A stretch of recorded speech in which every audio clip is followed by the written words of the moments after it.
Thank you so much for being here. And I also want to say congratulations on your Forbes article that I saw you're featured. So just want to give you a little shout out there. Thank you. Thank you so much for having me. I'm truly excited to be here.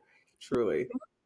I want to get started on why everything starts with health, on your perspective of how we can actually have it all and why it starts with our health. Yeah, because it's the only thing that we continually strive for. I think we over index, not just focus, but we over index on success being defined as monetary. And it is for sure. Like, I think that's part of our Yeah. birthright in coming here is to be abundant, but we over index on Mhm. that. And how many times are we a martyr to that pursuit, or how many times are we a martyr to that call? Like, we will literally sacrifice our health and our well-being all in the name of a title, a paycheck, Mm. a company, something. And then when we get there, we're left not feeling fulfilled. We're left feeling like, yeah, I've got the money now, but I have no time to spend it. Or it's all being invested in medications and therapies and things to get myself, back to a place of wholeness. We can often achieve what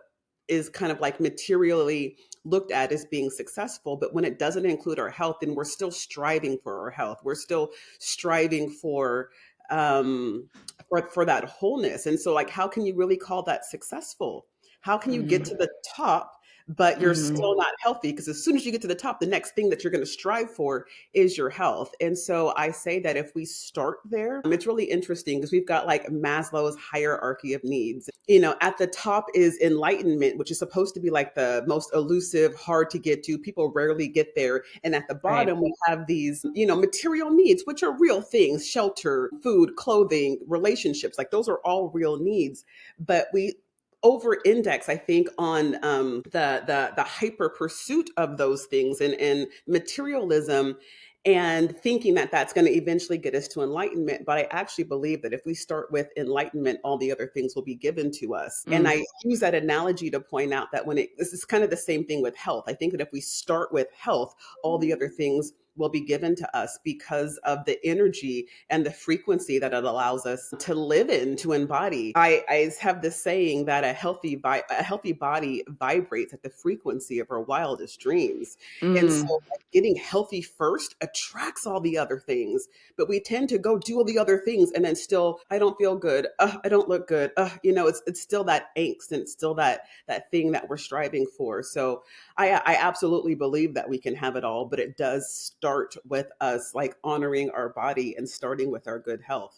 Yeah, I completely agree with that because it's like we were taught to get all of those things first and not really prioritize. And really, when we start having a health problem, I saw this in the industry that I worked in You healthcare, absolutely where would it's have. like as soon as the health becomes an issue, nothing else matters. Like sell the business, quit the job. Like you literally can't do anything without having a healthy body, mind, and spirit, really. Sometimes most people's cases, especially it was my experience where like I did do all those things first and then I have health issues and then you're like, okay, wait a minute, how can we re-roll this in? This is something's out of order, you know?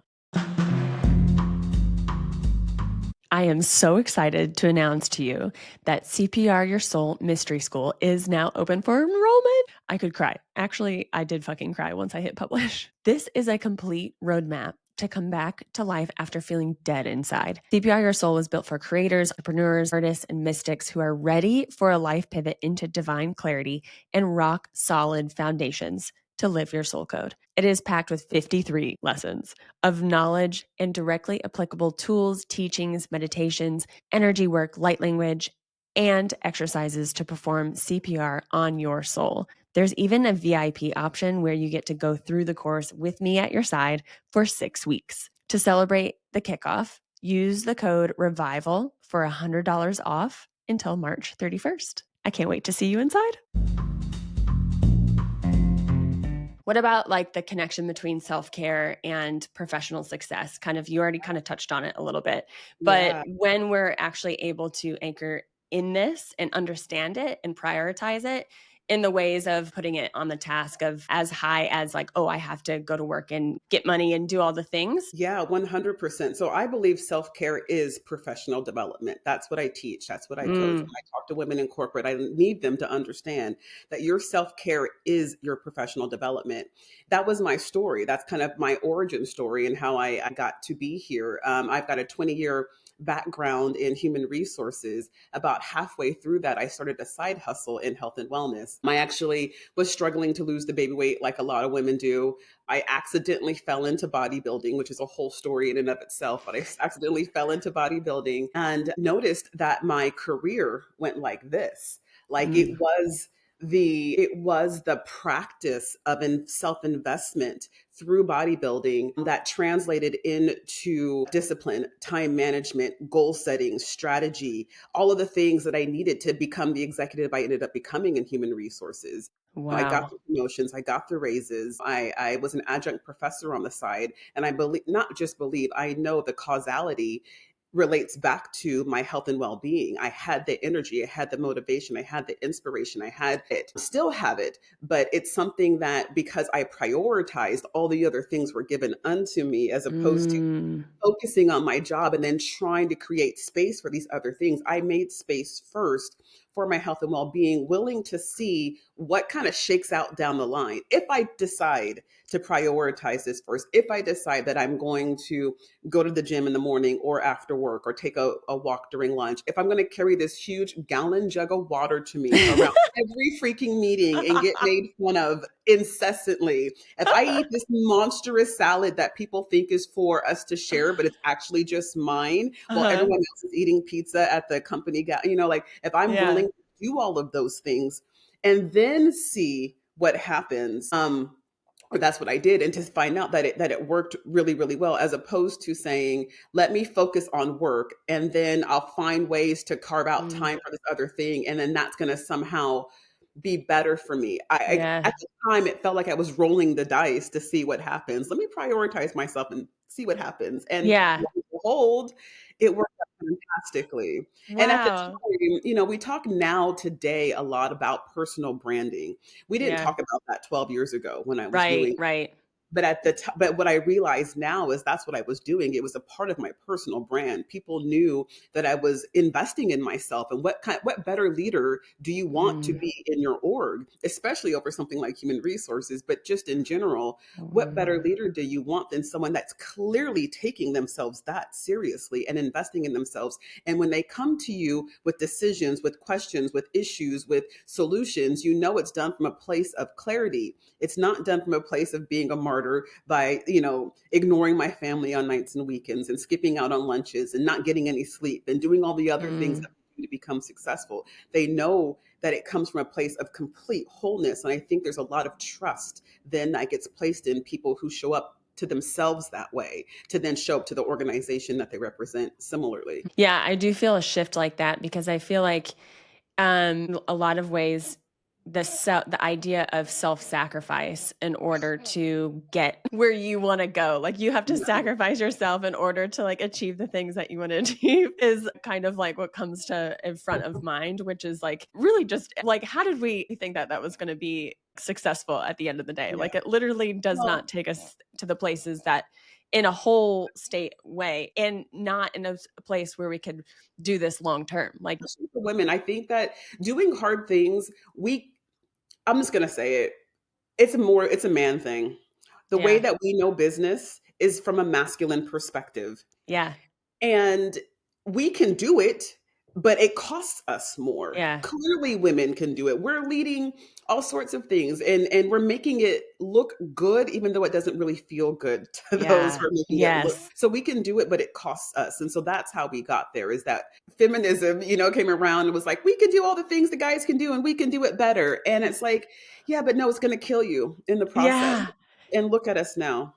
Honestly, and I feel like that's something that I had realized just, in the last 2 years of my life, was actually honoring the hormone flow cycle, Come learning about on. my cycle, like, learning about, like, okay, this is the period of time where I could be out and about and be really energetic, and these are the times that I need to, like, rest and digest and just Yeah. be able to, like, not be in a space and not feel like I have to hold myself to a standard where I have to be consistent all the time. Because Yep. then I turned personally to like that's almost to a detriment of like the self-hatred of like, well, why can't I do that? And why is it am I not able to do this? So like, oh, well, because your hormones are all different, throughout the cycles. So 100%.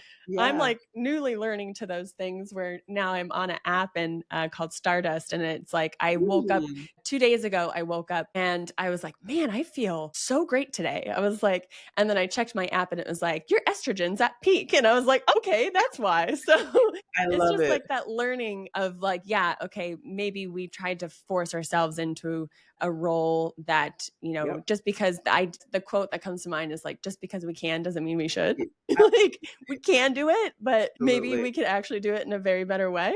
Um, Absolutely. Yeah. yeah, yeah. I've had a little bit of experience with weightlifting and bodybuilding a couple of years ago I got into. So I like to kind of jump back to that story and like, how did Sure. you find it? And can you actually tell us how far? Because I know you did shows and competitions. So like, speak a little bit more about like the intensity and the dedication of that. Oh my god. So, yeah, I was struggling to lose the baby weight with my youngest, and I actually started off I bought, some Beachbody videos. I don't know if you remember I do, Beachbody, but I yeah. was doing Insanity, doing Uh-huh. jumping lunges, and I dislocated my knee. And I was furious. So I went to Google to search ways to work out without hurting my knee. And I stumbled across bodybuilding.com. And I was in awe of the women that I saw there. Like I didn't know Yeah, women had muscles. I didn't know women work. I don't know what I thought, but I didn't know that yeah, existed. And so yeah. my next Google search was to find a coach. And I found one within 10 miles of me. And the next closest coach was over like 50 miles away. Oh my god. So to me, I was like, well, that's a sign. I've got to do this, even though I don't Yeah. know what I'm doing and I really couldn't afford it. I shouldn't have done it, but called. Yeah. And so, and the coach just so happened to be putting together a team of women for the upcoming competition season. I'm like, and I get to do this in a team. Like it was just fantastic. And so I ended up competing multiple times a year for 5 years and I went pro in Whoa. 2016. Yeah, I was a figure competitor. But what's really special about that time, and it was the beginning of, the beginning of my fitness journey was also my spiritual awakening Okay. because I discovered, God again in the gym. So Mm. the backstory to that backstory was that I was married to a minister for 7 years and I left the church because I had lots of issues with the church. And then, my marriage ended shortly thereafter. And Yeah. I was on the spiritual journey, like looking for God. I was like, I know, God, you're mad at me. I just left my husband, left the church, like all these Yeah. things, and just radio silence for a long time.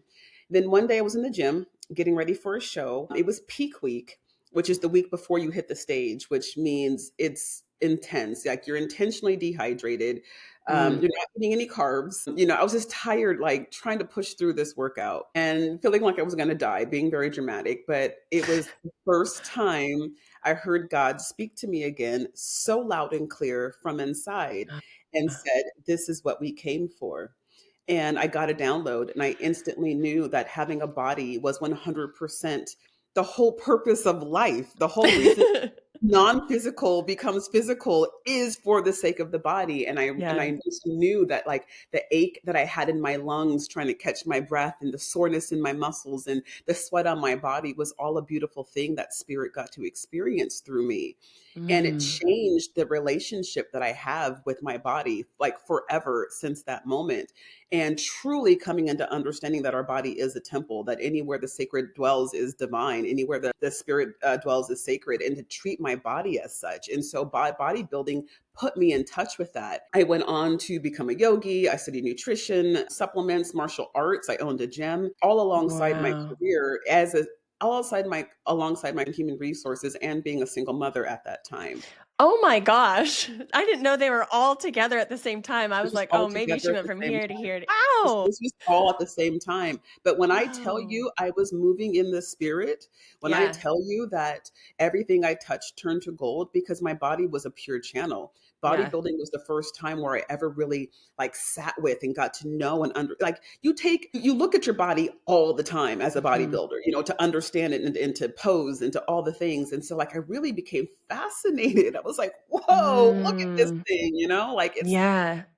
you would have thought that having babies would have done that, but it was bodybuilding that really put me in touch with my body. And I just and so like I said, I was pampering it, I was nurturing it and nourishing it and loving it, and it literally paid me back tenfold. And so while all of those things sounds like a lot, and looking back I can kind of see that it was, but I can also tell you that I was moving from a Yeah. place of like not being in real time. Like I was Right, right. moving from a place of being 100% in flow and in spirit. So yeah, bodybuilding really was like, it was a magical portal for Mm. me to like get to know myself for the first time. Yeah, wow. I love the way that you're saying this because I think that, and even when you said like, oh, it should have been, having babies, but it's through bodybuilding. But we get to discover these things like in the sometimes the most random ways that we don't think that it will get there. Like we get to meet God in ways in spaces where you think like God doesn't exist, or like you're like, oh well, I should have had it here, but then now I had this awakening here. And so I think it's an amazing discussion to have because they are God is in all of those places. And I've Yeah, also been in that transition of confused with religion in the church and having my own questions and going through my own spiritual awakening and be like, wait a minute, we can have a conversation with God directly any yeah, time of the day, doing yeah, anything. And so I think it's a really cool thing. Bodybuilding had kind of I didn't dive into it as fiercely as you did, but it did provide me a short term where I my like body journey was I was a distance runner and did like marathons and ultra marathon and really just like was able to go just a long way for a long time. And I used that to connect to my breath, connect to my body. yeah. And I had taken a break from that and then ended up kind of almost stumbling on weightlifting and bodybuilding actually through my sister because she had the passion for it. And I was like, oh, I don't know, like the gym and the weight room at the time I was living in Long Island, New York. And the gym that we went to, the weight room was upstairs where it was all male dominated. It was I like could all see that. gym bros. So I had to, it was an exercise of like my own self confidence and be like, oh, I can be in this space because it took me so much to go up those stairs Yeah, and get into the weights and then be able to, feel like, okay, I don't really know what I'm doing. I don't really know my form. I'm kind of yeah, winging it. I'm kind of learning as I go. And like that year that I had really like worked with a coach and like did those things, it definitely transformed like the way that I had felt about my body and yeah, personally and saw myself being strong and not yeah, just lean. And yeah, it does something. So I definitely resonate with that piece of it. And yeah, now when I take time off and I'm not as intense with, counting macros, or I went and traveled and did all these other things. And now I'm coming back and I can go to another gym, anywhere. And now I know how to do my form. I feel comfortable. I feel confident. And it's like you get to be in your body and feel good using your body. And yeah. there was a quote, gosh, what it was like, your body is your divine spaceship. Mm, Was in a book called Womb Awakening, and this was what because I struggled with what woman doesn't struggle with body image and loving herself at mhm. different stages, and so kind of that in combination with reading these passages of like, whoa, yeah, this is our temple. Like we are here to honor this and have a relationship with her because we get to experience this life like on Yeah, earth. Like we couldn't be here without it. yeah. So, yeah, Yeah, like wow. our senses, like when I think about, so our body is so divinely made, but we're just Yeah. not taught about it, right? Like we're not taught about the divinity of our body. No. And so we're not taught about the divinity of our body nor how to care for it. So things like Yeah. self-care end up being taught to us on social media, and we think it's, manis and petties and mimosas and things like Mm. that, when self-care really just comes back to like the literal caring for your body. But our body is, excuse me, very magical. And I remember one day, I forgot I was writing something and I was talking about the five senses. We have Mhm. five senses, and it's like, Well, what are senses exactly? And then when you think about think about what a sense is. Like it's ultimately a form of divine communication, and all the clairs that people have are tied Yeah. back to our physical body and our ability to sense through that, whether it's through your nose, through taste. I forget what those clairs are called, but there is a clair for those, Mhm. being audient or visual, Mhm. like those are clear audience, clear voyance, like, but these Mhm. come back to our physical body. It is the intersection, right? For the conduit. Divinity in reality, it is. And so it's like you can't, just really sitting with that and like allowing that to penetrate y- Mm. your mind and your mindset and your how you view yourself. Really, at least it allows me to show up to the world, first myself though, and then to the world with a full appreciation of that divinity, of my divinity. Yeah. Yeah. Can you talk about your work with, like, the 9 pillars of wellness and how that ties into your book coming out? Yeah, thank you so Uh, much. So, after bodybuilding and doing all of those things, because I started my journey in 2012, and then in 2018, I literally channeled the 9 pillars of wellness. Like, I want to wow. act like I'm, responsible for that, but I truly like am the vessel through which that's been, given to me to share. But Yeah. it does come from that experience that I shared about the bodybuilding and being a single mother and working in corporate and all of those things. But Yeah.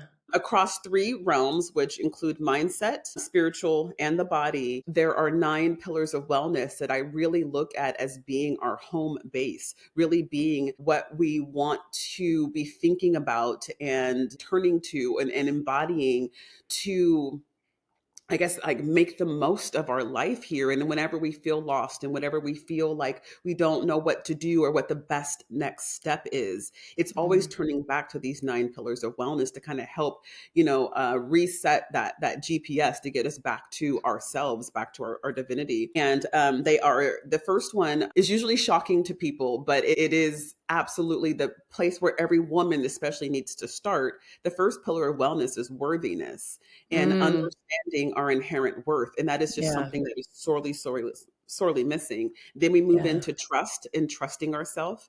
Then we move into discipline and really redefining discipline in a way that is so self-serving and so satisfying and so protective of ourself and our spirit. Then we move in, and that's all in the mindset realm. Then we move into the spiritual realm where we talk a lot about breath. Breath work literally is the connection. It starts and ends our life is our breath. So we start there with spirit. Then we move into connection with our body and listening to those cues and having a dialogue and Mm. being in conversation and relationship with our body.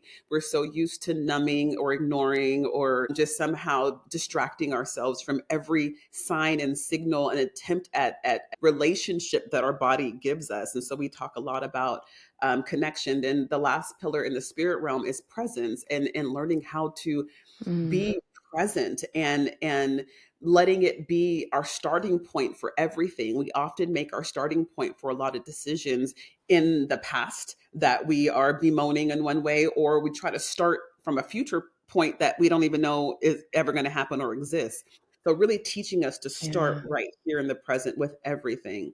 Then we move on to the physical realm, which those 3 pillars are, start with rest. Rest is the most underappreciated component of wellness, I think, out there. So I go hard on rest, and then nutrition and really talking about the energy transfer of food and food alchemy. And Mhm. then movement, finally, when our body moves, our soul dances, because this is Mm. the reason why it's here. And so we talk about movement, and weightlifting is absolutely my first love, but we talk about walking.